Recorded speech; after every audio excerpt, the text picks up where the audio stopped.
Guys, demo lang namin sa inyo. In-upgrade namin yung Fortuner. So ito, nilagyan namin yung malakas na busina. Supersonic horn. Nilagyan natin siya. Then, sa labas naman, inagyan natin siya ng sequential lights with auto folding. So, papakita natin sa yung auto folding. Sa gilid, ito, nilagyan natin siya ng matte black cladding. Ang ganda, di ba? May extra character for the unit. Then, sa loob, nilagyan natin siya ng hood lining at saka hood shocks. So, ito. Tanyo, hindi na gumagamit ng hood stand. Tapos, nilagyan natin siya ng rubber hood lining version 2. This is also available sa Shopee and Lazada para hindi nagdudumi engine. And then, sa likod, pakita natin sa inyo. So, yan, gwapo. So, kung may Fortuner ko, na-imagine nyo, ito yon.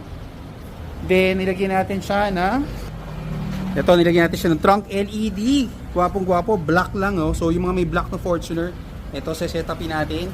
Nilagyan namin siya ng LED bumper lights. And then, of course, yung ilalim.